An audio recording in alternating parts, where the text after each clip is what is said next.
It was a quiet night at the Deep Space Listening Post in New Mexico. The huge satellite dishes pointed at the stars, always searching for signs of life beyond Earth. Dr. Sarah Chen sat at her desk, sipping coffee and watching the screens. Nothing unusual ever happened here, but tonight was different. Suddenly, a loud beep filled the room. Sarah jumped up, spilling her coffee. She rushed to the main computer. The screen showed a strange signal, unlike anything she had seen before. "This can't be right," Sarah muttered. She checked the equipment, but everything was working fine. The signal was real. Sarah's hands shook as she picked up the phone. "Director Johnson, you need to see this. Now." Within hours, the listening post was buzzing with activity. Scientists from around the world joined video calls, all trying to understand the mysterious signal. They agreed on one thing: it wasn't natural. Someone, or something, had sent it. As word spread, the world held its breath. Was this first contact with alien life? News channels ran nonstop coverage. Social media exploded with theories and fears. In Washington, D.C., President Maria Rodriguez called an emergency meeting. Leaders from every country joined online. The tension in the room was thick enough to cut with a knife. "What do we know?" President Rodriguez asked, her voice steady despite her racing heart. Dr. Chen, now flown in from New Mexico, stood up. "The signal is artificial, ma'am. It's coming from the edge of our galaxy, about 50,000 light-years away." And she paused, taking a deep breath. "It's a distress call." The room erupted in shocked whispers. "A distress call? From aliens?" "There's more," Dr. Chen continued. "We've partially decoded the message. It seems to be from a fleet of ships. They're stranded, in need of fuel, we think." President Rodriguez leaned back in her chair, her mind racing. A stranded alien fleet, asking Earth for help. It sounded impossible. "What are our options?" she asked the room. The Secretary of Defense spoke up.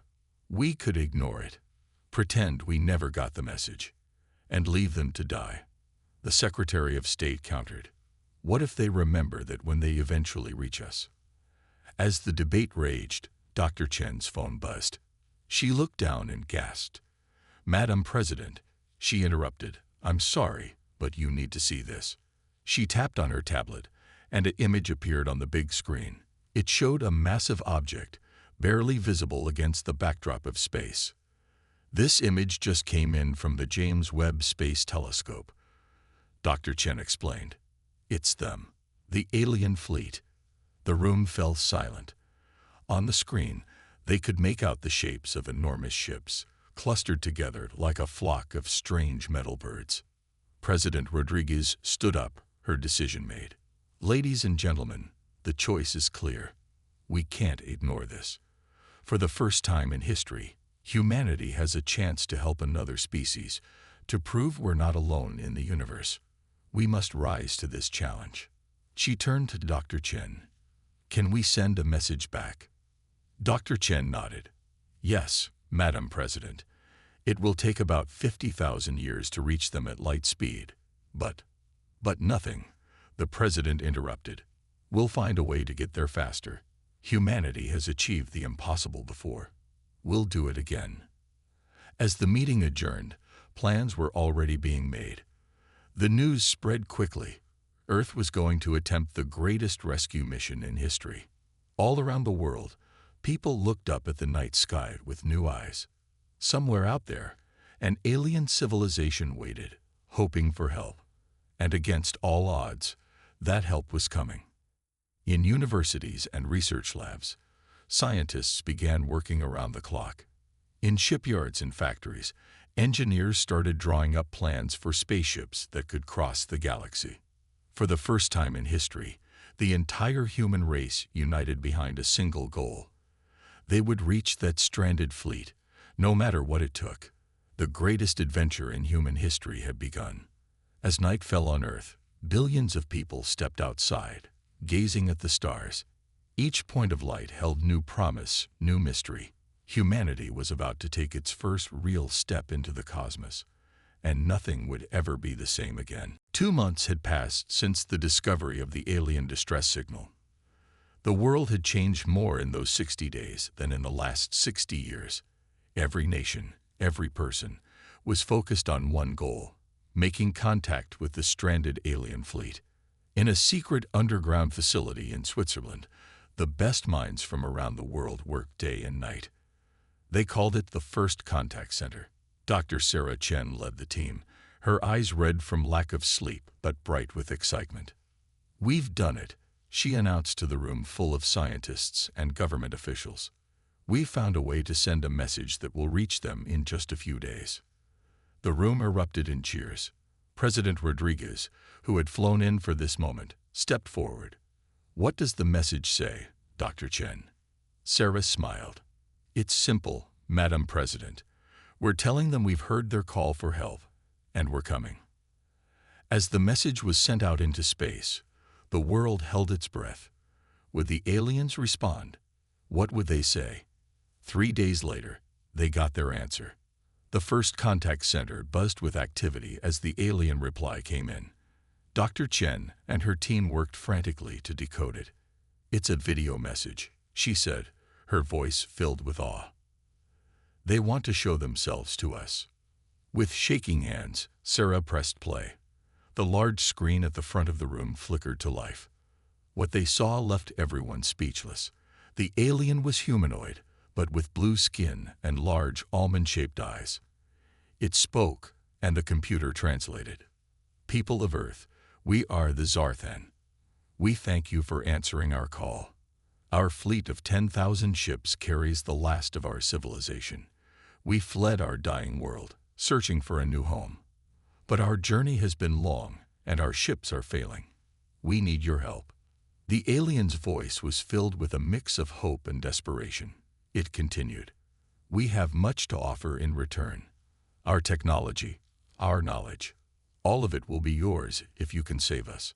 As the message ended, the room erupted in excited chatter. President Rodriguez raised her hand for silence.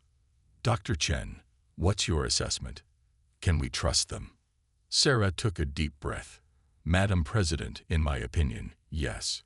They're taking a huge risk by showing themselves to us. They're vulnerable, and they know it. I believe they're sincere." The president nodded. "Then we have no choice. We must help them." Over the next few weeks, Earth and the Zarthan exchanged messages daily. The aliens shared more about their situation. Their fleet was stranded at the edge of the Milky Way, their fuel sources depleted. Without help, they would drift in space forever. The challenge was enormous. How could Earth send help 50,000 light years away?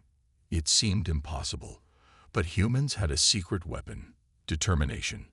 All over the world, scientists and engineers worked on the problem. They studied the Zarthan's technology, shared through detailed messages. Slowly, a plan began to take shape. 1 month after first contact, President Rodriguez addressed the world. "My fellow Earthlings, today we embark on the greatest mission in human history. We will build a fleet of ships unlike any ever seen. We will cross the galaxy to save the Zarthan. It will be dangerous. It will be difficult. But we will not fail." Her words sparked a global movement. Countries pooled their resources. Companies turned their factories to building spacecraft. Millions volunteered to help in any way they could. In shipyards around the world, massive vessels began to take shape. They combined Earth's best technology with ideas from the Zarthan. These ships would be able to travel faster than anyone had thought possible. As the first ship neared completion, Dr. Chen stood with President Rodriguez, watching the workers. "Do you think we can really do this?" the president asked quietly. Sarah looked at the massive ship, then at the stars above. "We have to," she said, "not just for them, but for us. This is humanity's chance to prove what we're capable of." The president nodded. The greatest journey in human history was about to begin. And with it, the future of 2 civilizations hung in the balance. 6 months had passed since first contact with the Zarthan. The world had changed beyond recognition. Every news channel, every conversation, Every dream was focused on one thing: the impossible mission to save an alien civilization. In a massive hangar in the Nevada desert, Dr. Sarah Chen stood before a group of the world's top scientists and engineers. Behind her loomed the prototype of humanity's hope, the starship Prometheus. "Ladies and gentlemen," Sarah began, her voice echoing in the cavernous space, "what we're about to attempt has never been done before. We're going to cross 50,000 light-years of space to deliver fuel to a stranded alien fleet. It's time to finalize our plan." The room buzzed with nervous energy as Sarah pulled up a holographic display of the Milky Way. "Thanks to the Zarthan's data, we've mapped out the fastest route," she explained, tracing a glowing path across the galaxy. "But speed isn't our only challenge. We need to carry enough fuel for ourselves and the aliens." Dr. Yuki Tanaka, a brilliant physicist from Japan, stepped forward. "We've developed a new type of fusion reactor," she said, pointing to a glowing blue core in the ship's schematics. "It's 100 times more efficient than anything we've ever built. But," she paused, her face grim, "it's untested on this scale." The room fell silent. Everyone knew what she meant. If the reactor failed in deep space, the mission and the crew would be lost forever. Next, Colonel Maria Valdez, a veteran astronaut, addressed the group. "We've selected a crew of 20 for the Prometheus," she said. "The best pilots, engineers, and scientists Earth has to offer. But the journey will take 5 years each way. That's a decade in space, longer than any human has ever endured." As the reality of the mission sank in, President Rodriguez entered the hangar. The room stood at attention. "At ease," she said, her eyes fixed on the massive starship. "I just finished a call with the Zarthan leaders. Their situation is getting desperate. We have 1 year before their life support systems begin to fail. 1 year to launch this mission and reach them."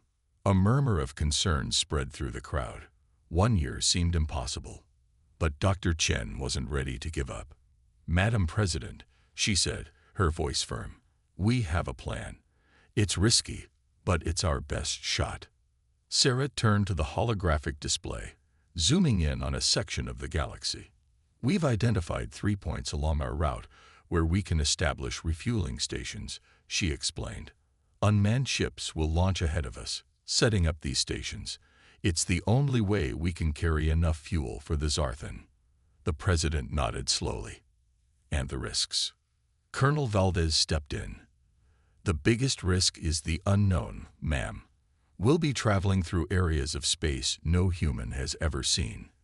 We could encounter anything: cosmic storms, hostile aliens, phenomena we can't even imagine." Despite the grim assessment, a spark of excitement ran through the room.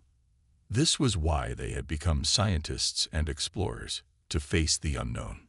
President Rodriguez surveyed the faces before her, the brightest minds on Earth, united in an impossible task. She took a deep breath and made her decision. "You have my full support," she announced. "Every resource, every person we can spare, they're yours.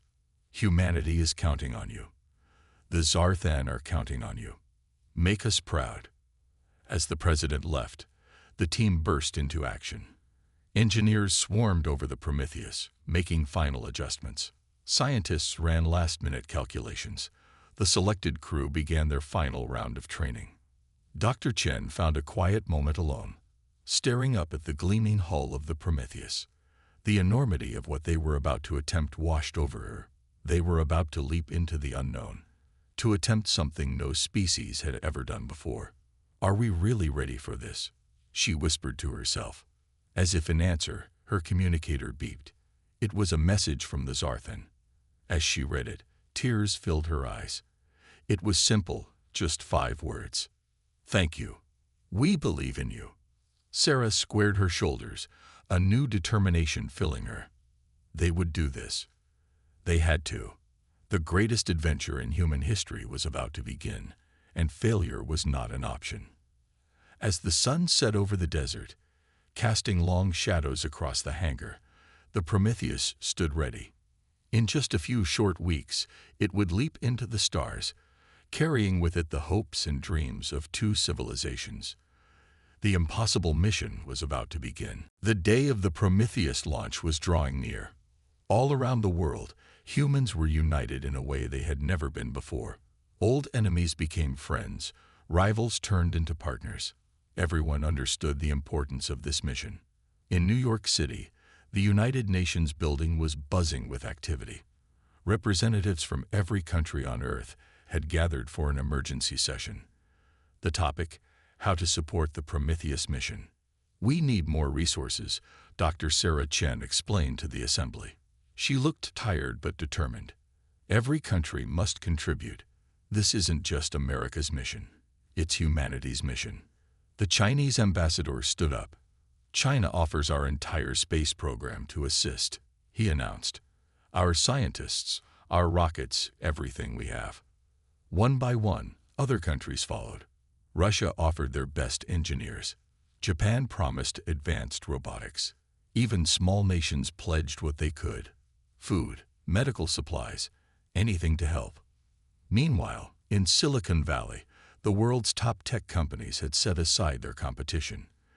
In a large warehouse, engineers from Apple, Google, SpaceX, and others worked side by side. "We need to boost the Prometheus's communication systems," a young programmer said, her fingers flying over a keyboard. "They need to be able to talk to Earth from the other side of the galaxy." Next to her, an older engineer nodded. "And we need to make sure the ship's AI can handle any situation," he added. "It's going to encounter things we've never seen before." Day and night, they worked, pushing the boundaries of what was possible. New technologies were invented on the spot.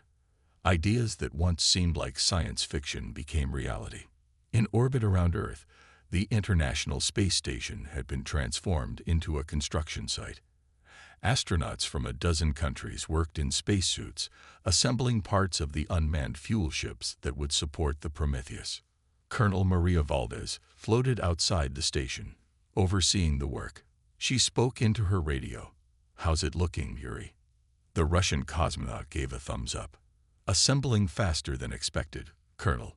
We'll be ready on time." Back on Earth, in a small town in Kenya, a group of school children gathered around an old television. They watched with wide eyes as a reporter explained the Prometheus mission. "We're going to help the aliens," a young girl asked her teacher. The teacher nodded, smiling. "Yes, and it's not just the astronauts helping. Everyone on Earth is part of this mission, even us." The children cheered. That afternoon, instead of regular lessons, they drew pictures of the Prometheus and wrote letters to the crew. In London, the British Museum had set up a special exhibit about the history of human space exploration. The final display was a model of the Prometheus. Every day, thousands of people came to see it. An old man stood before the model, tears in his eyes. A museum guide approached him. "Are you all right, sir?" The man nodded. "I worked on the Apollo missions," he said. "I never thought I'd see something like this in my lifetime. We're really going to the stars." As the launch day grew closer, the crew of the Prometheus began their final preparations. In a sealed facility in Houston, they underwent their last medical checks and psychological evaluations. Dr. Chen visited them, going over the mission details one last time. "Remember," she said, "you're carrying the hopes of not just one world, but two. The Zarthan are counting on you." The captain of the Prometheus, a tall woman named Elena Gonzalez, stood up. "We won't let them down," she said. "We won't let anyone down." That night, as the crew slept in quarantine, billions of people around the world looked up at the stars. In every country, in every language, prayers and wishes were sent into the sky. Tomorrow, the Prometheus would launch. Tomorrow, humanity would take its greatest leap into the unknown. The whole world held its breath, waiting for the moment when a small group of brave men and women would begin their journey across the galaxy. As dawn broke over Cape Canaveral, the Prometheus stood on the launch pad, gleaming in the first light of day. In just a few hours, it would leave Earth behind, carrying with it the dreams of an entire planet. The impossible mission was about to begin, and no matter what happened next, nothing would ever be the same again. The day had finally arrived. At Cape Canaveral, the Prometheus stood tall and proud on the launch pad, its sleek form gleaming in the morning sun. Millions of people had gathered to watch, while billions more tuned in from around the world. Captain Elena Gonzalez and her crew of 19 walked out in their spacesuits, waving to the cheering crowd. As they boarded the ship, Elena took one last look at Earth. "We'll be back," she whispered. In the control room, Dr. Sarah Chen sat next to President Rodriguez, both women tense with anticipation. T-minus 60 seconds, a voice announced over the speakers. The crowd fell silent. The only sound was the countdown. 10, 9, 8. Elena's voice crackled over the radio. Prometheus ready for launch. 3, 2, 1. Ignition. The Prometheus roared to life, flames erupting from its engines. Slowly at first, then with increasing speed, it rose into the sky. The crowd cheered as the ship broke through the clouds and disappeared from view. In orbit, the Prometheus docked with the assembled fuel ships. Once everything was secure, Captain Gonzalez gave the order. Activate the fusion drive. The ship's experimental engine hummed to life. In a burst of blue light, the Prometheus shot forward, leaving Earth's orbit behind. Their journey had truly begun. For the first few weeks, everything went smoothly. The crew settled into their routines, running tests and sending data back to Earth. But as they ventured further into uncharted space, things began to change. "Captain, we're detecting some strange readings," reported Lai Wei, the ship's science officer. "It looks like a storm." Elena frowned. A storm? In space?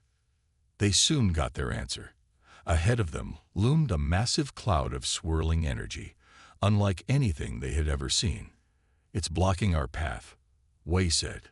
"We'll have to go around." But as they tried to change course, the storm seemed to follow them. It was as if it was alive, hungry. "Full power to the shields," Elena ordered as the storm engulfed them. The Prometheus shook violently. Alarms blared throughout the ship. In the engine room, Chief Engineer Zara Okoro fought to keep the fusion reactor stable. "We're losing power," she shouted into her comm. "The storm is draining our energy." Back on Earth, the mission control room was in chaos. They could only watch helplessly as the Prometheus's signal grew weaker. Dr. Chen gripped her chair tightly. "Come on," she muttered. "You can do this." Aboard the ship, Captain Gonzalez had an idea. "The storm feeds on energy," she said. "So let's give it more than it can handle. Zara, can you create a power surge in the reactor?" "It's risky," Zara replied, "but it might work." Elena took a deep breath. "Do it."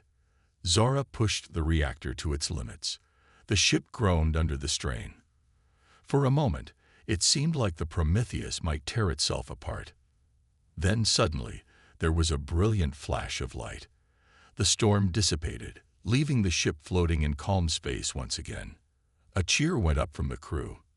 They had survived their first major challenge. But their relief was short-lived. As the dust settled, they realized the storm had knocked them off course. Worse, it had damaged their long-range communications. "We can't contact Earth," Wei reported grimly, "and our star charts for this region are incomplete. We're lost." The crew fell silent, the weight of their situation sinking in. They were alone in uncharted space, with no way to call for help. Elena stood up, her face determined. "We may be lost," she said, "but we're not giving up. The Zarthan are counting on us. Earth is counting on us. We'll find a way." As the Prometheus drifted in the vastness of space, its crew began the daunting task of repairing their ship and finding their way. They had trained for every possible scenario, but now they faced challenges beyond imagination. Back on Earth, days passed with no word from the Prometheus.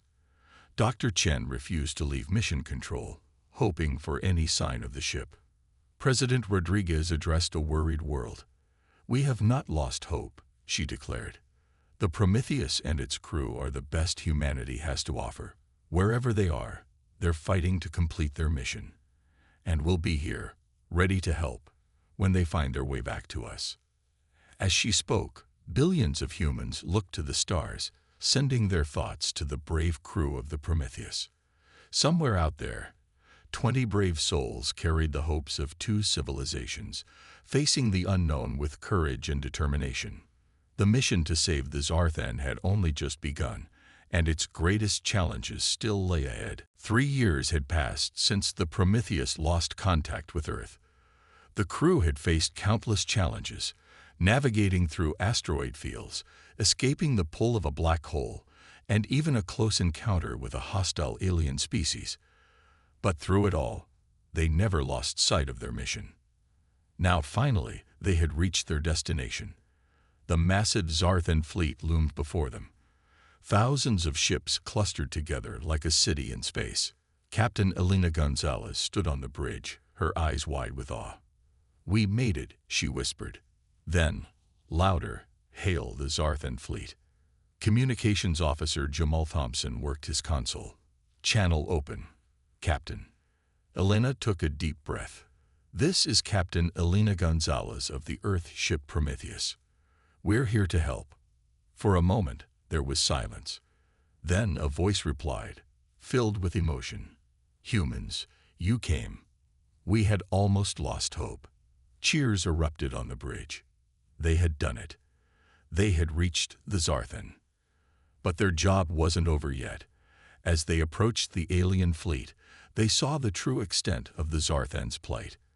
Many ships were dark, their power nearly depleted. Others showed signs of damage from their long journey. "We need to start the refueling process immediately," Elena ordered. "Zara, prepare the fuel transfer systems."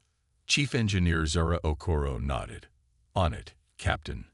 But we'll need to be careful. Their technology is different from ours. One mistake could be disastrous." As the Prometheus maneuvered closer to the Zarthan ships, a small shuttle approached. "Captain," Jamal reported, "the Zarthan leaders are requesting permission to come aboard." Elena straightened her uniform. "Permission granted. Let's give them a proper welcome." The crew gathered in the airlock, hearts pounding with excitement and nerves. As the door opened, they got their first real look at the Zarthan. The aliens were tall and slender, with iridescent blue skin and large, expressive eyes. Their leader stepped forward, bowing deeply. "I am Zorax, High Commander of the Zarthan," he said, his voice translating through a device on his chest. "We cannot express our gratitude for your bravery and kindness." Elena bowed in return. "We're honored to help. Now, let's get your people the fuel they need." Over the next few days, the crew of the Prometheus worked tirelessly. They taught the Zarthan how to use the new fuel, helped repair damaged ships, and shared supplies and technology. But it wasn't all work. As humans and Zarthan worked side by side, friendships began to form. They shared stories of their homes, their cultures, their dreams. Lai Wei, the science officer, spent hours talking with the Zarthan scientists, exchanging knowledge. "Their understanding of quantum physics is incredible," she told Elena excitedly. "This could revolutionize our technology back on Earth." Meanwhile, Dr. Yuki Tanaka worked with Zarthan engineers to improve their life support systems. With these upgrades, she explained, they'll be able to sustain their population for centuries, even if they don't find a new home right away. As the rescue operation neared completion, Zorax invited the Prometheus crew to a celebration on the Zarthan flagship. The massive hall was filled with thousands of Zarthan, all eager to see the humans who had traveled so far to save them. Zorax raised his hands for silence. "Today," he announced, his voice echoing through the hall, "we celebrate not just our rescue, but the birth of a friendship between our peoples. The humans have shown us the true meaning of compassion and courage." He turned to Elena. "Captain Gonzalez, you and your crew will be forever honored among the Zarthan." Whatever the future holds, know that you have allies among the stars. Alina fought back tears as she addressed the crowd. We came here to save you, she said, but in truth, you've given us just as much.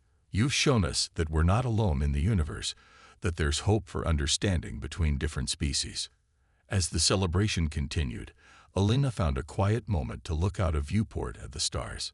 Somewhere out there was Earth, still unaware that the mission had succeeded. We're coming home, she whispered, and we're bringing new friends with us. The rescue mission was a triumph beyond anything humanity had dared to hope for. But as the Prometheus prepared for the long journey home, they knew that the greatest adventure, the forging of a bond between two civilizations, was only just beginning. The stars seemed to shine a little brighter that night, as if celebrating the new era of intergalactic friendship that had just dawned. 5 years after leaving the Zarthan fleet, the Prometheus approached Earth's solar system. The journey home had been long, but filled with excitement. The crew had spent the time learning from their new alien friends, who traveled alongside them in a small fleet of ships. Captain Alina Gonzalez stood on the bridge, a smile on her tired face. "Send the message, Jamal," she ordered. Communications Officer Jamal Thompson nodded, his fingers dancing over the console. "Message sent, Captain. Let's hope they're listening." On Earth, life had changed. The years of silence from the Prometheus had been hard. Many had given up hope. But in the control room of the old mission center, a small team still kept watch. Dr. Sarah Chen, now with gray in her hair, sat at her usual spot. Suddenly, a light blinked on her console. Her eyes widened. It can't be," she whispered. Then she shouted, "We're receiving a transmission." The room burst into action. As Sarah worked to clear up the signal, tears streamed down her face. A voice crackled through the speakers. "This is Captain Alina Gonzalez of the Prometheus. Earth, do you read us? We're coming home, and we're not alone." The news spread like wildfire. Within hours, the whole world knew the Prometheus had succeeded. Humanity had saved an alien civilization, and now those aliens were coming to Earth. As the ships entered Earth's orbit, billions of people looked up at the sky. The Zarthan ships glittered like new stars, visible even in daylight. In New York, the United Nations hastily convened a special session. Representatives from every nation debated how to welcome their new galactic neighbors. President Rodriguez, now in her second term, addressed the assembly. "This is a moment that will define our species," she said. "Let us show the Zarthan the very best of humanity." The Prometheus landed first, touching down in a specially prepared area outside of Washington, D.C. As the dust settled, a crowd of thousands waited with bated breath. The ship's door opened. Captain Gonzalez stepped out, blinking in the bright sunlight. Behind her came the crew, looking older but proud. And then, to the gasps of the crowd, came the Zarthan. Zorax, the Zarthan leader, stepped forward. He raised his hands in a gesture of peace. "People of Earth," he said, his words translated for all to hear, "we come in friendship and gratitude." In the days that followed, the world changed faster than anyone could have imagined. Zarthan technology revolutionized industries overnight. Their advanced medical knowledge cured diseases thought incurable. Their understanding of space travel opened up the galaxy to human exploration. But it wasn't just the Zarthan who had gifts to share. They marveled at human art, music, and culture. They found Earth's diverse ecosystems fascinating. More than anything, they were touched by humanity's willingness to help a species they had never met. 1 year after the landing, a new building was unveiled in Geneva, the Galactic Cooperation Center. Here, humans and Zarthan would work together to solve problems facing both their peoples. At the opening ceremony, Dr. Sarah Chen stood beside Captain Gonzalez and Zorax. "When we sent out that first message to the Zarthan," Sarah said, "we took a leap of faith. We chose to believe in the best of ourselves and in the possibility of friendship across the stars." Alina nodded.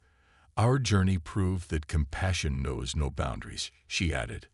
"Not of space, not of species. Zorax spread his arms wide. And now, together, we will explore the galaxy. Not as two separate species, but as friends, as allies, as one united force for good in the universe. As night fell, families around the world stepped outside, looking up at the stars. Parents pointed out the new Zarthan space stations, visible in the night sky. Children dreamed of visiting alien worlds. In schools, a new subject was being taught: galactic history.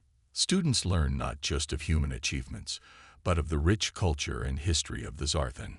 They studied the incredible journey of the Prometheus, now seen as the moment humanity truly became a space-faring civilization. And in homes around the world, a new bedtime story was told. It was a tale of bravery, of kindness, of a mission once thought impossible. It was the story of how humanity reached out across the stars and found not just new friends, but a new purpose. As the Earth turned, carrying its hopeful inhabitants into a new day, the universe seemed a little less vast, a little less lonely. Humanity had taken its first steps into a larger world, and the greatest adventure was just beginning.